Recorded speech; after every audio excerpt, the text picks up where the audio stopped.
Bonjour à tous, bienvenue à cette conférence en compagnie de Maria Borxa et Yvidor. Donc j'espère que tout le monde m'entend bien et je vous prie de nous excuser pour ce petit démarrage en retard puisque nous avons eu des petits problèmes techniques, mais ça semble résolu. Je suis donc Hermine Baudry, chargée de communication chez les éditions ESF Sciences Humaines et je suis en compagnie de Sophie Coureau, directrice des éditions ESF Sciences Humaines, et de Yvidor et Maria Borxa, les autrices de l'ouvrage Mobilité et migration, dont nous allons vous parler ce soir. Le voici. Donc nous sommes ensemble pour 1 heure, pour un temps d'échange. Sophie va commencer par vous présenter la maison d'édition et notre collection Art de la psychothérapie, avant que nous enchaînions avec des échanges entre Maria, Yvi et moi. Et bien sûr, vous pouvez poser vos questions dans le chat. Nous prendrons le temps d'y répondre à la fin. Écoute, Sophie, je te laisse prendre la parole. Bonsoir à toutes et bonsoir à tous. C'est un grand plaisir pour moi d'organiser cet échange avec Maria Borxa, qui est professeure de psychologie clinique à Nordhausen en Allemagne et internationalement reconnue. Et d'ailleurs, elle nous parle depuis une île grecque pleine de soleil. Et Yvidor, qui est psychologue clinicienne et enseignante à l'Université de Bordeaux. Le sujet de l'ouvrage qu'elles ont coordonné et pensé toutes les deux est fondamental et, à mon sens, fondamental au plan sociétal, culturel et politique. L'actualité de tous les jours nous montre combien les mobilités des personnes sont nombreuses et que, quel que soit le contexte dans lequel la migration s'inscrit, toutes portent en elles une culture et une histoire qu'il est important de comprendre. Ce livre est donc précieux à plusieurs titres. Tout d'abord parce qu'il rassemble les visions et les pratiques de 10 professionnels, chercheurs, praticiens qui exercent dans différents pays européens, la France et l'Allemagne bien sûr, mais aussi la Grèce, le Luxembourg. Et en cela, le livre nous montre combien ce sujet de la prise en compte des cultures dans la prise en charge thérapeutique est un sujet universel. Chacun des auteurs a très concrètement mis l'accent sur un sujet particulier et sa lecture par l'approche systémique, que ce soit la question des couples mixtes, de la maternité, de la parentalité en exil, de la langue que l'on va utiliser. Tous ces sujets sont abordés et en cela, l'ouvrage rend compte avec une grande qualité qu'il est réducteur et illusoire de regarder une personne comme un ou une migrante, mais que l'individu est un sujet beaucoup plus complexe dont la diversité culturelle peut être, si on s'en donne la peine, un espace dynamique et créatif. À l'heure où en France, on débat au Parlement d'un projet de loi sur l'immigration et où l'actualité internationale avive les tensions, ce livre, Mobilité et migration, repenser l'approche systémique, nous invite à penser la mobilité des quelques 281 millions de personnes qui ont migré en 2020, selon l'ONU, comme une nouvelle normalité. Comme tous les livres de la collection Art de la psychothérapie que dirige Yvidor chez ESF, les très nombreuses vignettes cliniques illustrent le propos des auteurs. C'est donc un livre très riche et très précieux à mes yeux. Je vous souhaite à toutes et à tous un excellent webinaire et de précieux échanges avec les deux coordinatrices du livre, Maria Borxa et Yvidor. Et merci beaucoup à vous deux et merci à Yvi et à Herminie pour animer ce webinaire. Bonne soirée. Merci Sophie. Alors, je vais réactiver votre micro, Yvi, parce qu'on a un petit problème de retour qui venait, je crois, de votre côté. Alors, allez-y, vous pouvez remettre votre son, mais je ne sais pas si vous avez un autre onglet d'ouvert avec la conversation ou un téléphone à côté. Il y avait un petit peu d'écho, Yvi. Et là, je ne vous entends plus puisqu'il faudrait réactiver votre micro. Voilà, les aléas du direct. On a quelques petits soucis. En tout cas, donc, merci Sophie pour cette présentation. Merci à tous d'être nombreux ce soir pour nous suivre. En attendant qu'Yvi reprenne la main sur son micro. C'est bon? Ah voilà. Vous m'entendez? Oui, et il y a un écho derrière justement, Yvi. Je ne sais pas si vous avez quelque chose de... Je crois que c'est peut-être un truc de mon ordinateur. Ah, Je sais voilà. pas si je mets un casque, si c'est mieux. Si vous avez la possibilité, ce serait parfait. En attendant, donc, je vais vous redonner à tous les références du livre. Alors, je vais vous partager ça. Hop, hop. Donc voici l'ouvrage d'Ivy et Maria, Mobilité et migration, repenser l'approche systémique à l'heure de la mondialisation. Il est donc disponible dans toutes les librairies et sur notre site esf-scienceshumaines.fr. Donc si vous voulez le commander ou le suggérer à votre bibliothèque de le commander, n'hésitez pas. Herminie, est-ce que ça va maintenant le son? Oui, ça m'a l'air parfait. Et bah, très Très bien, bien. on peut démarrer. Alors, pour commencer déjà, est-ce que Ivy, vous pourriez un petit peu nous expliquer pourquoi ce livre et ce sujet maintenant? Alors, nous deux, moi et Maria, nous travaillons sur ces sujets depuis très longtemps. Donc, c'est vrai que pour nous, ce n'est pas vraiment maintenant, c'est depuis longtemps. Mais il y a, en 2017, j'ai publié aux ESF avec Odile Rivet-en-Colomb un livre qui s'appelle Le migrant et sa famille, qui est un livre qui était très important pour moi et qui l'est toujours. Et néanmoins, dans ce livre, on n'avait pas pu traiter tous les sujets, puisqu'on ne peut pas traiter tous les sujets de toutes les manières dans un livre. Et j'avais très envie de redonner la place aux questions migratoires.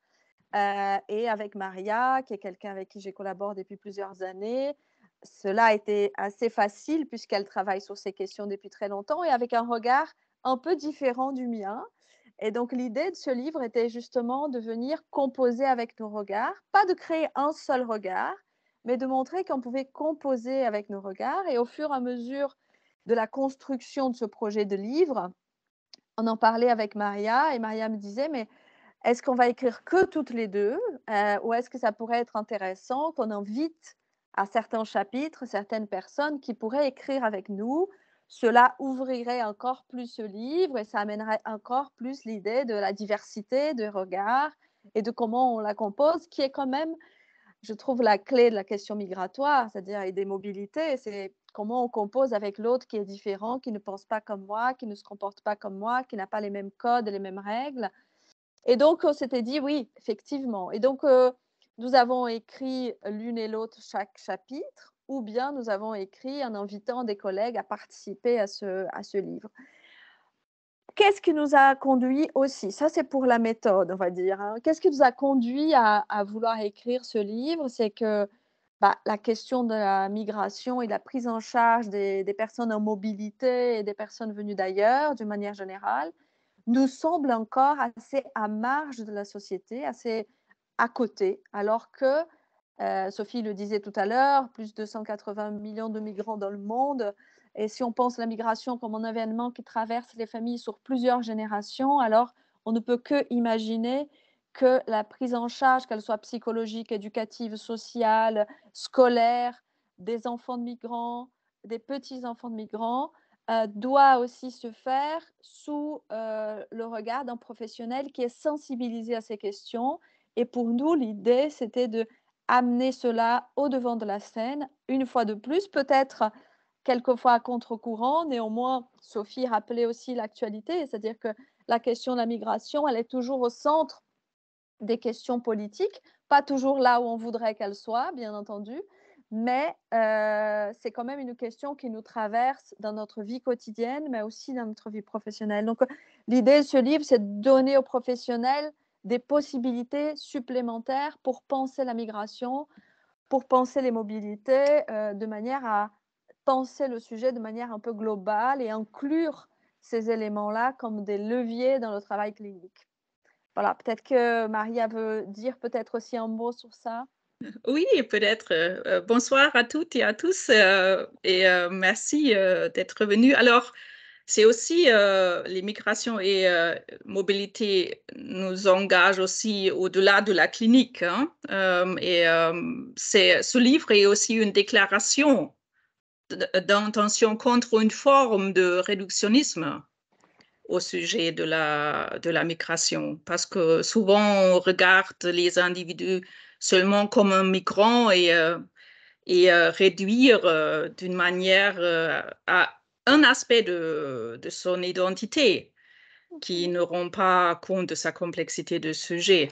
Alors ça, voilà, c'est aussi qu'il y a dit, il y a quelque chose aussi de la politique, de regarder, de penser la diversité culturelle comme un espace dynamique et un territoire créatif avec des variations infinies et pas réduire sur un aspect. Voilà, c'est peut-être pour ajouter quelque chose. Super. Merci. Merci à toutes les deux. Et justement, Maria, par exemple, vous parlez dans le livre avec Yvi de famille mondialisée. Qu'est-ce que vous entendez par là? Alors, nous pouvons parler aujourd'hui de famille du monde. C'est un concept qui vient de la sociologie allemande, notamment de Beck et Beck-Gernsheim, par analogie avec le concept de citoyen du monde ou cosmopolite. Et ces familles ne pas se considèrent comme des familles mononationales ou monoculturelles, mais ce sont des familles qui partent de là, des frontières nationales ou même de continents, maintiennent et entretiennent des relations existentielles durables avec une ou plusieurs autres cultures. Et concrètement, nous pouvons faire la distinction entre deux familles mondialisées, deux types de familles. D'un côté, des familles du monde multinationales ou multicontinentales, ce sont des couples et familles qui vivent ensemble au même endroit, mais dont les membres viennent de différents pays ou continents. Alors, on parle souvent de ces familles comme des familles multi- ou interculturelles vivant dans le même pays, par exemple en France ou en Allemagne. Alors, leurs familles d'origine sont généralement établies dans d'autres cultures.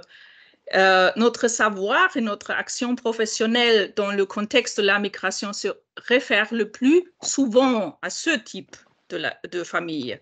Mais il y a aussi une autre famille du monde, et ce sont les familles multilocales. Et ce sont des couples et familles qui vivent séparément dans différentes nations ou même sur différents continents et qui restent ensemble, même s'ils sont physiquement séparés. Ça veut dire qu'ils continuent à vivre en couple ou en se définissant comme une famille, même s'ils ne partagent pas ou ne peuvent pas partager un ménage. Les raisons peuvent être multiples. La mobilité due à un changement professionnel, mais aussi due à des situations d'urgence ou à une migration forcée, comme c'est le cas actuellement pour les personnes sous système familial ayant fui l'Ukraine ou d'autres régions en guerre. Alors, nous, comme professionnels, nous ne sommes guère occupés jusqu'à présent des familles multilocales. J'illustre dans les chapitres que dans ces familles transnationales et multilocales, les technologies de l'information et de la communication jouent un rôle très important. Oui, justement, ouais, quand vous en parlez, vous dites que ça a changé les mobilités et les migrations. Dans quel sens, en fait, les technologies de l'information et de la communication ont changé ça? Qu'est-ce que vous voulez dire par là? Ah oui, alors pour commencer comme on fait maintenant, toutes les familles ont été transformées au cours des dernières décennies, ou des individus, pas seulement des familles, mais aussi des familles, au cours des dernières décennies par l'utilisation de technologies de la communication et de l'information, l'éthique. Alors, l'éthique font elles-mêmes partie de la mondialisation.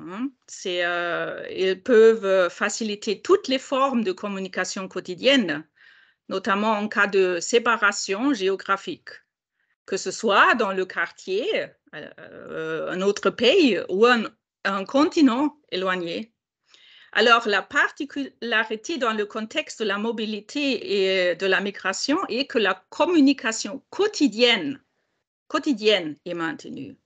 On peut, comme lors d'un dîner commun, discuter de toutes les choses importantes de la vie quotidienne de manière synchrone et peu coûteuse.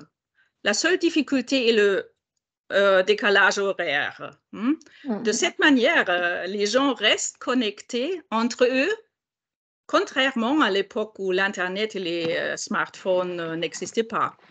Alors ça, c'est un changement catégoriel et irréversible en plus. Alors, je trouve que ce qu'il dit Maria est très clair et très visible dans la clinique. Les personnes, et on l'exprime dans le livre avec plusieurs exemples cliniques, c'est-à-dire les personnes, elles peuvent dire j'étais avec ma mère hier, alors que la mère habite en Turquie. J'étais avec ma mère hier, mais en fait, c'est par WhatsApp, on parlait, et combien de fois on voit dans certaines pratiques, dans certaines familles, un téléphone ou un ordinateur qui est allumé toute la journée et qu'on vit ici et là-bas. Et donc, ces nouvelles modalités sont très différentes de la migration d'il y a 20 ans. Moi, j'ai migré il y a 20 ans, j'écrivais des petites lettres qui mettaient 3 semaines à arriver, et puis je payais une fortune pour parler au téléphone. Aujourd'hui, il y a cette possibilité d'être ici et là-bas, et que la famille soit ici et là-bas aussi, avec tout ce que ça comporte aussi comme regard, et quelquefois comme désagrément de ce regard qui peut être un regard un peu contrôlant sur la vie du sujet. Voilà. Et donc, nous, en tant que professionnels, sur le plan clinique, éducatif, etc., on doit être au fait de ces choses-là et comprendre ces différents types de familles et ces différentes modalités, et les inscrire dans la manière de les penser. Parce que ça organise les relations. Ouais. Justement, au niveau, qu'est-ce que ça apporte de nouveau? Vous disiez par rapport à il y a 20 ans, qu'est-ce que ça apporte de nouveau dans le panorama de l'approche systémique?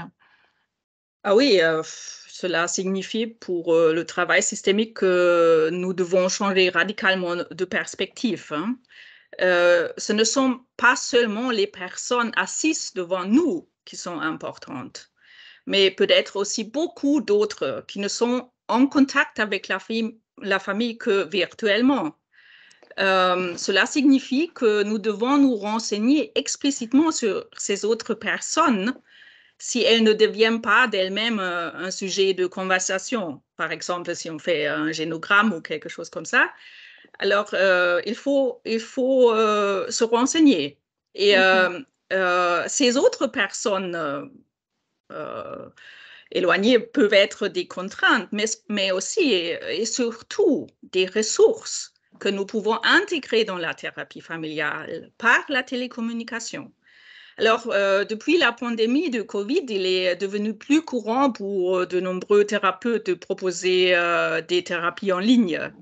C'est certainement plus facile dans le contexte d'une thérapie individuelle systémique que dans celui d'une thérapie familiale, où une coordination des intervenants doit avoir lieu et où une grande partie de la communication non verbale ou des résonances corporelles sont supprimées. Mais néanmoins, les vidéoconférences thérapeutiques avec les familles sont tout à fait possibles, que toutes les personnes soient assises devant des écrans individuels ou que des sous-systèmes se partagent des écrans. Et ces vidéoconférences permettent d'inclure des membres de la famille qui sont importants pour le processus thérapeutique, mais qui vivent loin géographiquement. Et ils peuvent participer activement à la thérapie, tout comme ils peuvent être intégrés dans la vie quotidienne d'une famille, comme ils sont intégrés dans la vie quotidienne d'une famille. Alors, dans l'un des chapitres du livre, je l'illustre à l'aide d'un cas concret, comment ça marche, comment ça peut aller. Et dans le livre, vous utilisez aussi le terme approche systémique interculturelle. Vous me demandez pourquoi cette dénomination. Est-ce que vous pourriez nous en parler, nous en dire un peu plus? Alors, c'est vrai qu'on utilise plusieurs termes. On peut dire qu'approche systémique interculturelle, c'est peut-être plus moi qui l'utilise. Maria, elle utilise transculturelle, etc. La question pour moi, c'était de penser, parce qu'en France, on est dans une culture où la prise en charge du migrant, des personnes venues d'ailleurs, était jusqu'à présent très marquée par la psychanalyse, et l'est toujours. Et c'est un outil, c'est un modèle théorique très intéressant pour penser la migration. Néanmoins, je trouve que les systémiciens étaient un peu dépourvus de matière ou de matériel pour penser la migration. Et donc l'idée, c'est de penser quand même que ce processus qui est la migration, ce processus qui est la mobilité, qui vient impliquer les familles, encore une fois, sur plusieurs générations, qui vient organiser les modalités relationnelles, qu'elles soient là, ici, sur place, ou qu'elles soient entre deux pays, entre deux continents, etc. En fait, finalement, l'approche systémique, il représente vraiment un modèle qui peut penser ces questions-là et qui peut être justement très intéressant puisqu'on travaille la question des relations. Et donc, dans cette logique-là, l'approche interculturelle va être centrée sur justement l'interaction entre les personnes venues d'ailleurs, le brassage entre les cultures, l'interface entre différentes cultures, comment on vit ce contact avec les cultures, ce frottement quelquefois avec les cultures. Et donc, de le regarder à partir des outils systémiques, on peut dire même des 3 piliers systémiques qui sont communication, relation et contexte, est pour nous quelque chose qui doit affirmer la légitimité du systémicien à travailler sur ces questions. Et donc, c'était aussi l'idée de renforcer l'idée qu'on puisse être dans ce modèle théorique très acteur et très actif du travail avec les personnes venues d'ailleurs. D'accord. Et le travail avec les couples venant de différentes cultures est aussi beaucoup représenté dans l'ouvrage. Maria, est-ce que vous pourriez nous en dire un petit peu plus sur ce sujet? Ah, Oui, entre-temps, pardon, ouais, on vient pardon. d'avoir une question, je pense, qui rebondit du coup sur vous, sur ce que vous venez de dire, Ivy. Nous avons quelqu'un qui nous demande quels sont les 3 piliers. Communication, relation, contexte. Merci. Je vous en prie, Maria, reprenez, comme ça, voilà, Oui, poursuivre le très fil. bien. Alors, il y a un chapitre qui traite principalement des couples dont au moins un des partenaires, mais parfois aussi les deux, choisissent un autre lieu de vie en raison des contextes et de décisions généralement professionnelles. Cette décision de mobilité génère bien sûr une multitude d'effets. Par exemple, qui va dans le pays de l'autre personne et comment cette décision a-t-elle prise? Les partenaires se cherchent-ils un 3e pays commun ou quelle est la langue commune du couple? Quelle est l'importance des familles d'origine, par exemple dans les conflits de couple? Comment la situation se présente-t-elle lorsqu'il est question de retraite?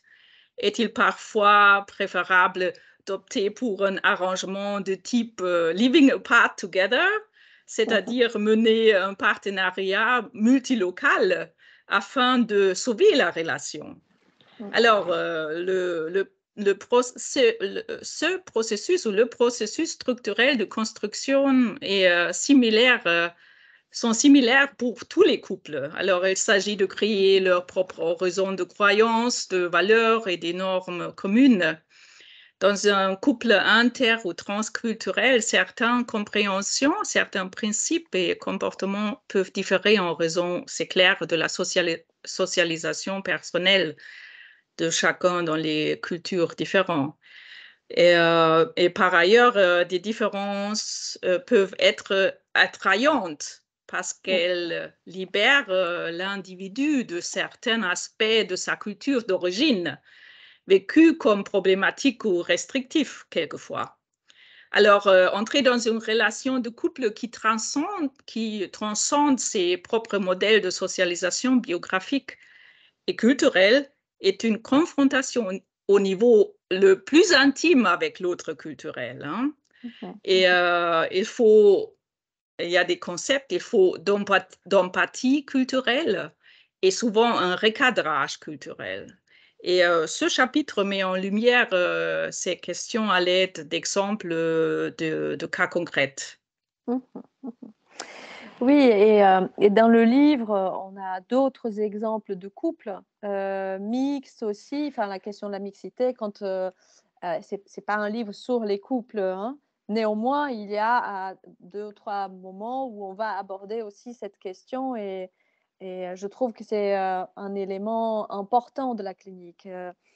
C'était aussi, je fais une parenthèse, on avait aussi abordé dans le livre avec Odile Rivéran-Coulon sur quelle est la place de la culture quand la culture s'invite. Il y a un chapitre aussi là. Et puis, dans un livre plus récent, qui est Le couple est un lieu, où cette question de la culture est importante. Donc, quand bien même on n'a pas fait un livre sur le couple multiculturel, le couple venu d'ailleurs, c'est un peu impensable d'écrire un livre systémique sur la question des familles venues d'ailleurs et de ne pas aborder cet aspect qui est l'aspect des couples. Et donc, nous, on a voulu donner une place à cette question parce que les familles, elles se construisent aussi à partir des couples. Et c'est souvent les parents qui finalement plongent les enfants dans la question de la multiculturalité, le multiculturalisme. Ouais. Donc, c'était une ouverture à cet aspect-là. Et justement, en parlant de parentalité, dans le livre, il y a certains chapitres qui abordent les questions des femmes, justement, et de la maternité. Quelle est la place des femmes dans les mobilités et l'immigration actuellement? Énorme, immense. 48% selon les chiffres, hein, les derniers chiffres de l'OMS, mais aussi pas de l'OMS, de l'Office d'immigration internationale. 48% des millions de migrants dans le monde sont des femmes. Donc, c'est vrai que nous avons une sensibilité par rapport à cette question. Nous sommes toutes les deux des autrices, des cliniciennes. Et puis, là, je suis bénévole depuis quelques années à la Maison d'Ella, le lundi matin, pour les femmes venues d'ailleurs, pour penser cette réalité des femmes. Et donc, dans ce livre, il est vrai qu'il y a quelques chapitres dans lesquels on aborde des moments différents de la migration, hein, avec Stéphanie Mousset. On va travailler sur la question de l'intime estime, c'est-à-dire quand les enfants ne sont pas avec les mères, quand elles migrent, et que les enfants les retrouvent, les rejoignent après.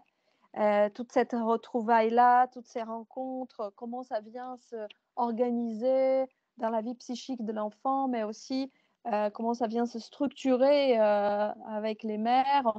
Il y a un chapitre qui a été écrit par moi et Gilbert Prégnot sur justement comment devenir parent en exil et quelle est la place de la société d'accueil, des professionnels, que cette entreprise-là n'est pas une entreprise individuelle, n'est pas une entreprise qui est que des parents, mais que nous tous, en tant que professionnels, mais en tant qu'autochtones, représentants de l'État, pour certains d'entre nous, sommes aussi impliqués, convoqués, invités à penser cette parentalité-là. Et donc, on aborde la question des femmes aussi à ce sujet.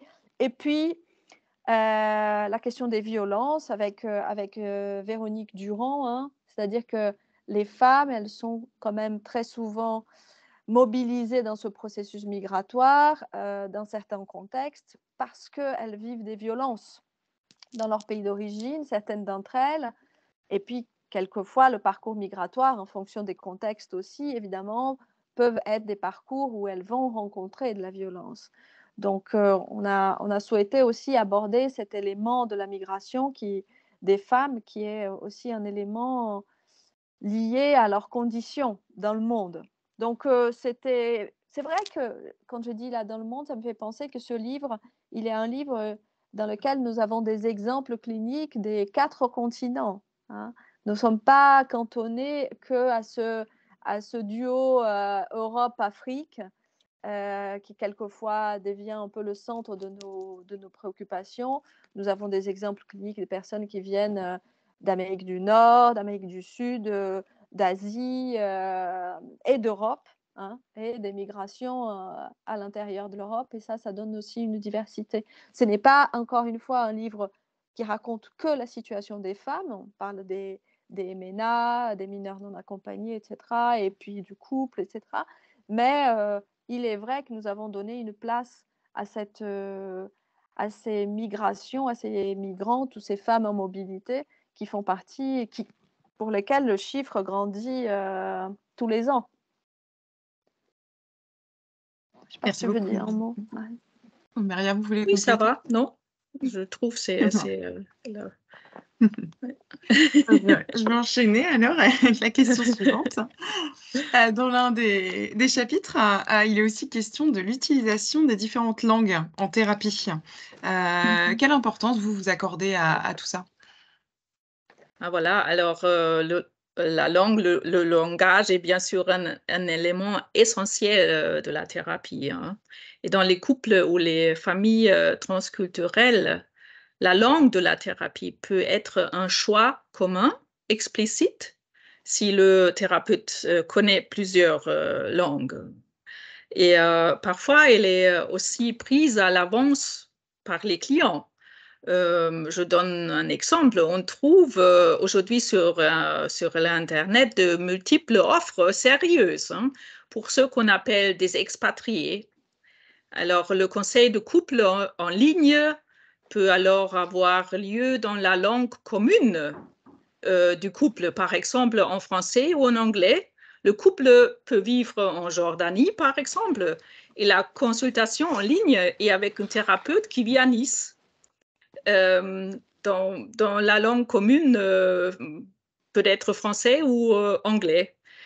Mais aussi dans les thérapies face à face, la langue doit être prise en compte dans le contexte de la migration ou la transculturalité. Alors, la langue dite maternelle ne doit pas toujours être la meilleure. Et il existe parfois des processus dans lesquels il est judicieux de changer de langue pendant la thérapie. Par exemple, une langue peut être liée à un traumatisme, mais pas l'autre langue. Des études neuropsychologiques mettent en évidence le fait que différentes zones du cerveau sont impliquées dans l'encodage et le rappel des contenus de mémoire dans l'apprentissage des langues durant l'enfance ou plus tard.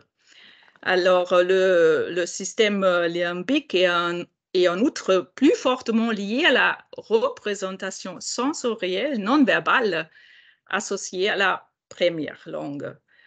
Je préfère d'utiliser le concept de la première langue. Et on peut donc distinguer un langage incarné, embodied, d'un langage désincarné, disembodied. Alors, ou encore, une langue est celle qui est liée à des délégations familiales, alors que l'autre implique une plus grande liberté ou peut impliquer une plus grande liberté. Et le multilinguisme d'un thérapeute est une ressource essentielle qui peut être utilisée de manière consciente. Voilà, c'est vrai, je suis d'accord, totalement d'accord avec toi, et je trouve aussi que on ne dit pas les mêmes choses en fonction des langues qu'on parle. On ne dit pas les mêmes choses dans différentes langues. Et puis, je dis souvent qu'une langue, c'est toujours une fenêtre qui s'ouvre vers un paysage qui est toujours différent, qu'on peut composer, bien sûr, ensemble, mais qui est... ouais, tout ne peut pas être dissible dans une même langue quand on parle plusieurs langues. Et il y a des sujets qui vont être abordés plus facilement parce qu'ils ont attrait aux émotions et dans une langue, et d'autres sujets justement parce que trop chargés en émotions qui seront plus facilement dissibles dans une autre langue. Oui, absolument. Ah oui, et comme il y a aussi un chapitre sur les métaphores, parce qu'il y a des métaphores dans quelques langues, il n'y a pas les mêmes dans l'autre. Alors, il y a peut-être les différences et des différentes connotations, tout ça. Et le fait de choisir un thérapeute qui parle une langue pour s'adresser à ce thérapeute, pour avoir plus d'aisance dans l'expression, je trouve que c'est très intéressant. Je pense à une collègue qui vient en supervision, qui, elle, parle plusieurs langues, elle est psychologue, elle parle plusieurs langues, et quelquefois les familles ou les personnes s'adressent à elle pour faire une thérapie dans leur langue d'origine, et en fait, toute la thérapie se déroule en français, qui est leur langue seconde. Néanmoins, la sécurité de penser que l'autre partage avec moi une structure de pensée et que si j'ai à un moment donné envie de passer d'une langue à l'autre, c'est possible. Je trouve que c'est très intéressant de voir comment, à certains moments, cette demande de faire la thérapie avec quelqu'un qui parle cette langue première est plus une demande pour se rassurer et pour rencontrer une forme de mêmeté qui finalement devient tout de suite déjà ressource dans le travail alors qu'elle ne va pas forcément être utilisée concrètement. Mais le fait de savoir que cette thérapeute parle ma langue première me donne une aisance à m'exprimer en langue seconde. C'est très riche, la question des langues. Absolument. Et puis, la présence quelquefois des interprètes et tout ce qu'on sait qui peut être dit grâce à la présence de l'interprète.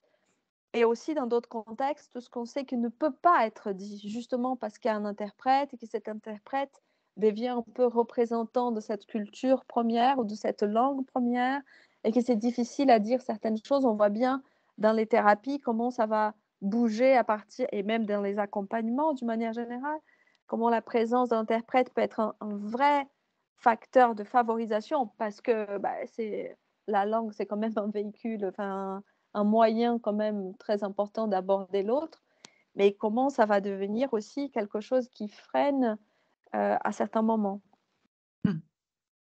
Et j'aimerais juste mentionner que j'ai appris beaucoup de ma co-autrice Christina Winkler, qui habite en France. Elle est d'origine allemande et elle parle 3 langues et elle fait de la thérapie en ligne pour les expatriés. Et on a discuté beaucoup sur ce sujet des langues. Et voilà, c'est le chapitre, je trouve, j'aime très bien. Moi aussi, On a fait je l'aime ensemble. bien. Je l'aime On bien. vous invite donc à lire. Oui. Et justement, moi, j'aurais une toute dernière question avant de laisser après les participants à voilà, poser leurs questions. Donc, n'hésitez pas hein, pour tous ceux qui nous suivent. Si vous avez des questions, vous pouvez les poser dans le chat. Juste après, on va prendre le temps d'y répondre. Moi, ma dernière question, justement, Maria, vous parliez tout à l'heure des métaphores. Vous les utilisez à plusieurs reprises dans vos propos, pour illustrer vos propos dans le livre. Est-ce que vous pourriez nous parler de cet outil, en fait, de son importance pour vous? J'ai dit un mot, je commence. Oui, Oui, c'est ton chapitre, en effet, sur les métaphores. Oui. En fait, les métaphores, on les exprime à plusieurs moments. C'est vrai, il y a un chapitre qui raconte la valise comme métaphore, qui est un texte qui a été d'ailleurs mis en scène par une troupe de clowns de théâtre à réaction avec un certain succès, parce que c'est cette idée de la valise du migrant, de penser la valise comme même si tout le monde ne part pas avec une valise, on est d'accord, et qui est cette idée de l'objet, de quelque chose en plus que mon corps, en plus de moi, qui va donner au sujet aussi cette place de sujet.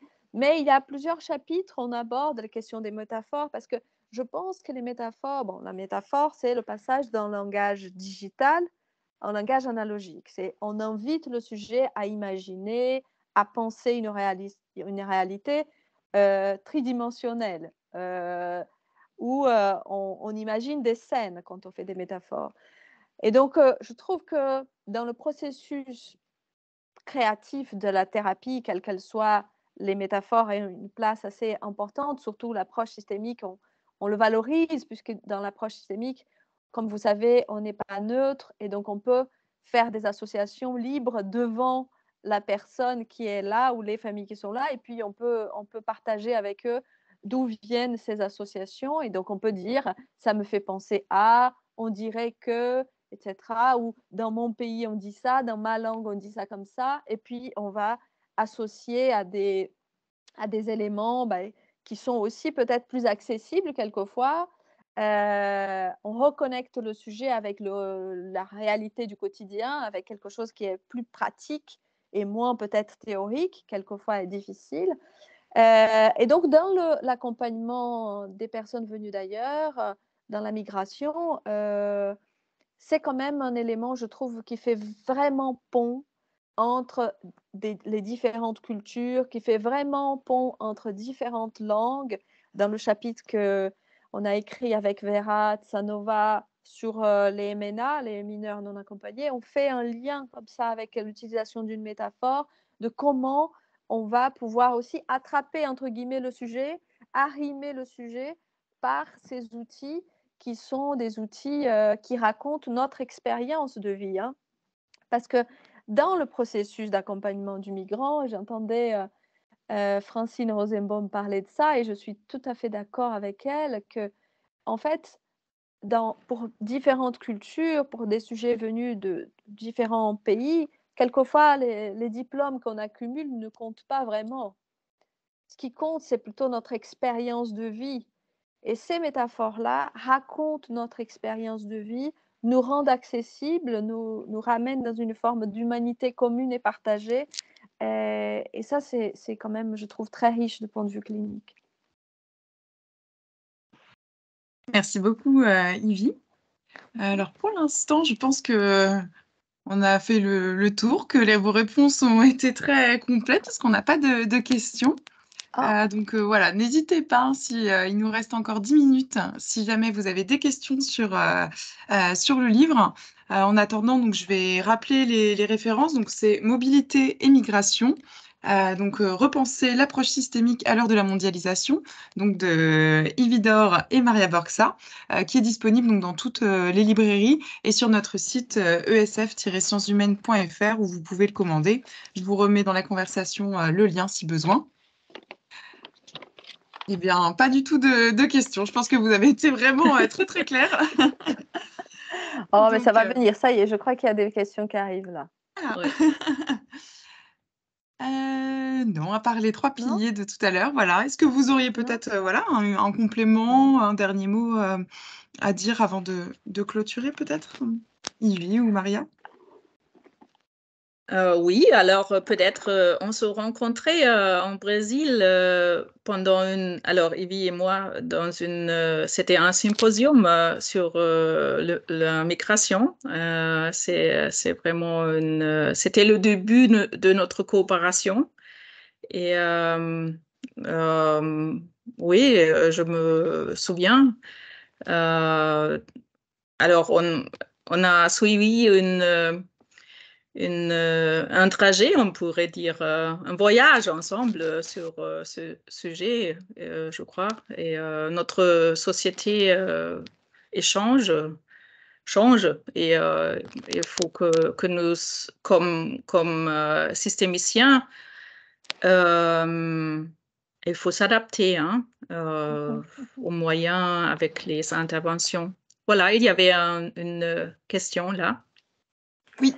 Alors, on a une première remarque déjà. Merci Martine qui nous dit que c'était tellement vivant qu'on admire cette super adaptabilité du thérapeute, donc qui vous félicite. Et donc, on a une question. Est-ce qu'il est possible de développer la partie sur les femmes victimes de violences?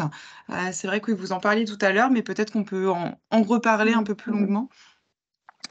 Alors, les violences de l'exil,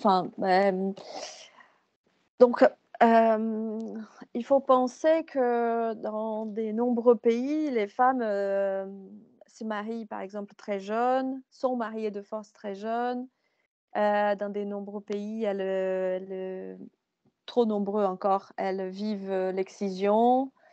La violence conjugale, la violence intrafamiliale est quelque chose qui se pratique sans que pour autant les femmes soient protégées. Au contraire, sont très exposées à toutes ces violences-là.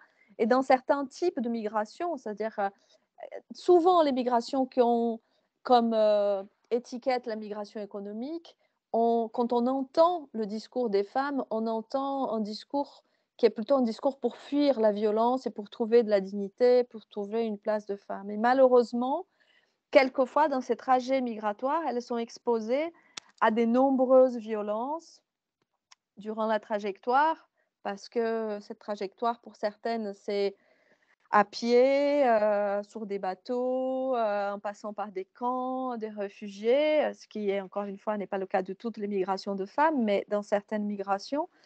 Et cela veut dire quelquefois des viols, ça veut dire quelquefois être prise dans des réseaux de prostitution, et puis et tout ce qui s'ensuit comme violence. Et puis une fois arrivé en France, si on parle de la réalité française, une fois arrivé aussi en Europe, parce qu'on a le récit des femmes qui arrivent en Grèce ou arrivent en Italie ou qui passent par l'Allemagne et qui vivent des violences quand même. Il y a la violence de l'accueil aussi, quelquefois, quand elles ne trouvent pas de lieu pour se loger et pour être hébergées, c'est la rue. Et la rue, on sait que c'est exposé aux violences, et quelquefois, elles arrivent à trouver des hébergeurs, des personnes qui les hébergent, et que dans ces hébergeurs-là, il y a à nouveau de la violence, quelquefois de la violence de l'esclavage, des femmes qui sont là et qui doivent travailler pour payer leur nuit, ou quelquefois des femmes qui doivent, qui sont convoquées à avoir des rapports sexuels alors qu'elles ne le souhaitent pas, et donc des viols, des rapports sexuels non consentis pour assurer un hébergement, c'est un lieu pour dormir. Donc, ces violences, elles sont nombreuses, et quelquefois elles traversent tout le parcours des femmes. Et je pense à une femme que j'avais entendue une fois dans la Maison des Lacs qui disait « Moi, je ne veux plus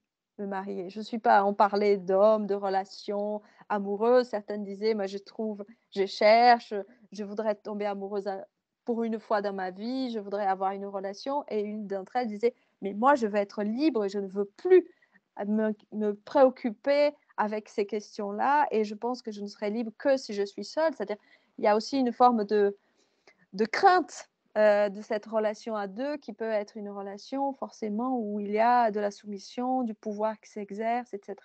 Donc, c'est une découverte d'une relation avec un autre, avec une symétrie, avec l'idée qu'on puisse s'exprimer quand ces relations sont des relations hétérosexuelles.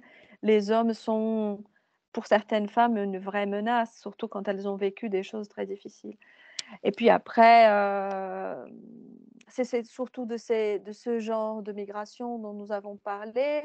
Puis bien sûr, dans la mobilité aussi, le fait d'avoir vécu dans son pays des choses qui discréditent ou qui démoralisent, aller chercher une reconnaissance intellectuelle dans un autre pays peut aussi être une manière de se libérer d'une forme de violence sexiste par rapport à son métier. C'est des choses aussi qu'on peut entendre pour des femmes qui sont venues faire un doctorat en Europe, qui font des études, ou qui, maintenant, on a beaucoup de médecins qui viennent d'autres pays exercer ici. Et ça, c'est quelque chose qu'on peut aussi entendre dans le discours, pas que de femmes en l'occurrence, mais qui est… Voilà, je réponds un peu peut-être à cette question de la violence faite aux femmes.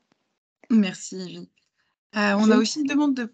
Pardon, Maria, vous allez dire quelque chose? Oui, je ne sais pas, mon caméra est peut-être découpé, c'est vrai ou pas? Non, ça on va? vous voit bien. Ok, alors vous tout voit va bien. bien, très bien. On a eu donc une demande de précision sur, voilà, pour savoir comment vous mobilisez vos propres expériences de migration au sein du travail clinique. Déjà, j'ai dit que je suis migrante. Ce n'est pas un secret. Et puis, les personnes reconnaissent quelquefois mon accent et quelquefois ne reconnaissent pas. Mais je vais dire comment je fais moi, mais ça ne veut pas dire que tout le monde doit faire comme ça, et ça ne veut pas dire que quelqu'un qui n'a pas vécu cette expérience transformative qu'est la migration ne pourrait pas travailler avec les migrants. Ce serait quand même très réducteur, parce que nous avons tous des expériences qui peuvent nous amener à vivre des choses qui sont proche de la migration, même si la migration, c'est un événement et une expérience assez particulière. Mais oui, je le convoque, je le note, je parle aussi des dictons dans mon pays, je parle de voilà comment on dit telle chose, voilà comment on fait telle chose, et comment c'est chez vous, et qu'est-ce qu'on dirait chez vous de ça. Oui, j'amène à ce qu'on, et pas que avec des patients venus d'ailleurs, avec des autochtones aussi.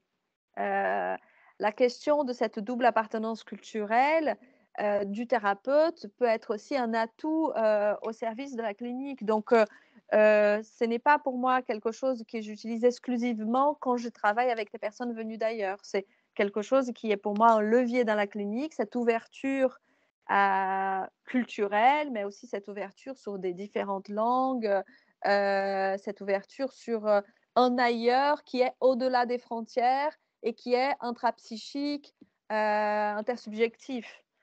L'autre jour, je pense que c'était hier, je disais à un couple, un couple intention qui vient en thérapie de couple, je disais dans mon pays, on dit que les femmes se marient parce qu'elles pensent qu'elles vont changer les hommes et que les hommes se marient parce qu'ils pensent que les femmes ne changeront jamais.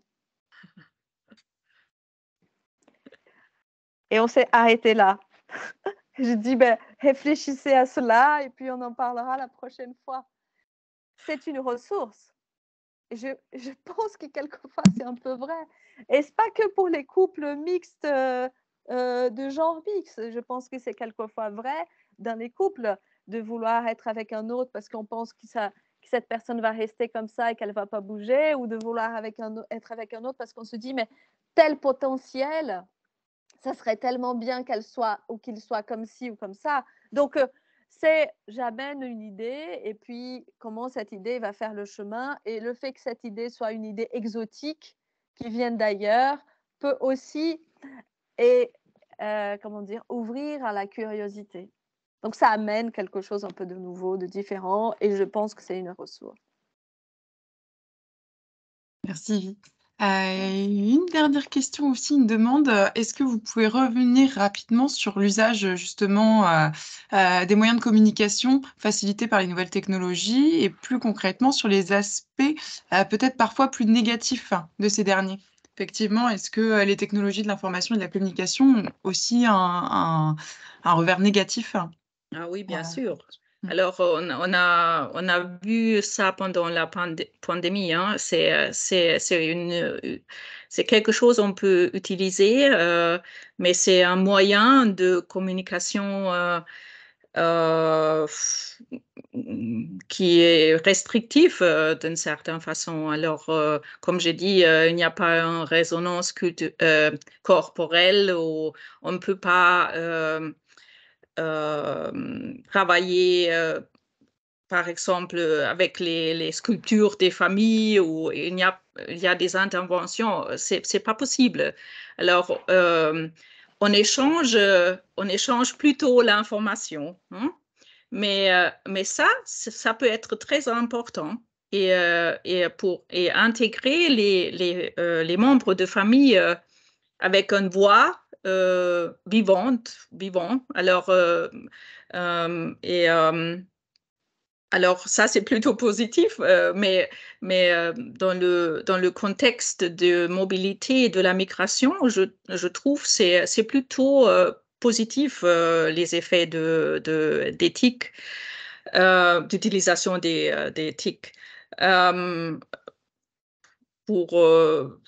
Autrement, pour une thérapie, on pourrait dire monoculturelle ou mononationale, on peut utiliser la thérapie face à face. Hein. C'est pas l'un ou l'autre, mais penser l'éthique comme un outil on peut intégrer dans notre travail. C'est plutôt quelque chose en plus. Voilà, c'est l'idée. Et puis les gens, ils nous invitent à ça, quelquefois, sans forcément Oui. faire un entretien avec la famille au pays. Quelquefois, ils disent: «Ah, je vous montre ma mère. Ah, c'est ma mère qui m'appelle, vous voulez la voir? Ah, mon frère m'a envoyé ce message. Ah, j'ai des photos de mon neveu qui est né à tel endroit». Donc, ça s'invite déjà dans le contexte du travail. Donc, les personnes, elles amènent ces personnes d'ailleurs qui font partie de leur famille, et c'est très important que cet espace d'accompagnement ne respecte pas la règle des frontières où on doit montrer son passeport. C'est-à-dire que là, on est dans la règle de la frontière qui est ouverte par rapport au souhait et à l'envie de la personne qui demande à un professionnel de l'aider et de l'accompagner. Donc, ça, c'est eux qui vont définir quelles sont les frontières, et surtout pas nous qui allons dire, mais cette famille, elle est là-bas, donc on ne va pas travailler avec eux. C'est très intéressant de penser cette convocation-là. Mais juste par rapport aux aspects négatifs, peut-être j'ai une mini-anecdote. L'autre jour à la Maison d'Ella, il y a quelques mois à la Maison d'Ella, il y a une des femmes qui raconte qu'elle n'a pas de WhatsApp. Et donc, toutes les autres disent, mais il faut mettre WhatsApp sur ton téléphone, il faut que tu aies WhatsApp. Et elle dit, mon téléphone ne marche pas, ça ne va pas, WhatsApp sur mon téléphone. Et les autres disent, mais oui, mais je vais t'amener à telle association, tu vas voir. Donc, tout le monde se mobilise pour l'aider. Et elle, de son côté, résiste de plus en plus en disant, mais c'est pas possible, c'est pas possible.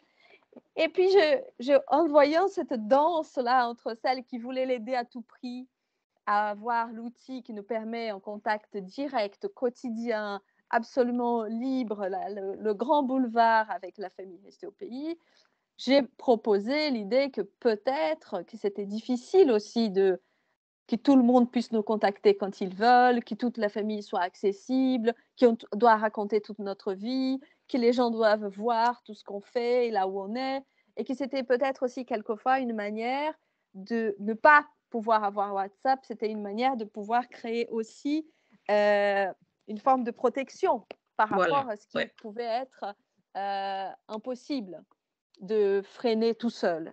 Donc, donc, il y a toutes ces choses-là à analyser au cas par cas. Dans chaque situation, les avantages et les inconvénients, ils se construisent aussi au fur et à mesure. Mais toujours... Oui, mais il faut faire attention, bien sûr, sur les choses. Alors, de la sécurité, hein, des données et tout ça. Hein, alors, je ne fais pas de la thérapie sur WhatsApp, hein, ou sur. Alors, voilà, il faut protéger les gens et les dates, les données. Hein. Merci à toutes les deux. Une toute dernière question, et puis après on va devoir s'arrêter. On nous demande si vous n'utilisez jamais un interprète, vous. Vous parlez toutes les langues. Non, non, je ne parle pas toutes les langues. Oui, ça peut arriver d'utiliser un interprète. Le groupe de la Maison d'Ella est un groupe francophone. J'accompagnais certaines familles pour lesquelles on avait besoin d'un interprète. Oui, ça arrive, bien sûr. C'est plus difficile, malheureusement, parce que financièrement, ça implique d'autres coûts. Et actuellement, j'anime surtout ma consultation libérale, donc c'est plus difficile. Mais à l'hôpital, pendant une longue période où j'ai travaillé, j'ai fait venir des interprètes, et même ici au cabinet, ça m'est déjà arrivé qu'il y ait des interprètes qui interviennent. Oui. Et c'est indispensable, c'est nécessaire. Quand les familles ne peuvent pas s'exprimer, c'est quand même la base de faire venir un interprète, bien sûr. Oui, et on crée un nouveau système, hein, avec l'interprète. Alors ça, je trouve important de se rendre conscient que c'est un nouveau système. Et il faut préparer aussi l'interprète de faire ce travail, hein, de parler, par exemple, sur les expériences de la guerre et de traduire tout ça pour éviter un traumatisme secondaire. Alors, il faut préparer. Après aussi un debriefing avec les traducteurs pour... oui, alors c'est vraiment une chose, un totalement différent setting, on pourrait dire. On crée un... Ouais. Ouais, c'est un setting différent. Très bien. Eh ben, merci à toutes les deux pour vos réponses. Merci à toutes les personnes qui nous ont suivis ce soir d'avoir été nombreux et de nous avoir posé beaucoup de questions. Merci. Merci à Sophie pour la présentation. Et donc, n'oubliez pas, pour en savoir plus, pour aller plus loin, vous pouvez lire le livre de Maria et Evie qui s'appelle donc Mobilité et Migration. N'hésitez pas aussi à nous suivre sur les réseaux sociaux. Nous sommes présents, donc ESF Sciences Humaines, sur LinkedIn, Facebook, Twitter et Instagram. Vous pouvez aussi vous inscrire à notre newsletter via notre site internet sur la première page tout en bas si vous voulez recevoir nos actualités. Merci à tous. Merci à tous d'être là. Merci à Minnie et Sophie, Maria. Merci, pour cette organisation. Merci à tous ceux qui nous ont entendus et qui ont échangé avec nous. C'était un plaisir. Merci beaucoup. Très bonne soirée à toutes et à tous. Et pour ceux et celles qui voudraient réécouter, vous aurez le replay de cet échange passionnant sur notre chaîne YouTube. Donc, à très bientôt pour réécouter et partager à tous ceux que vous connaissez et qui n'ont pas pu être présents ce soir. À très bientôt. Très bonne soirée et un grand merci à toutes les trois. Merci. Au revoir. Bonne soirée. Au revoir.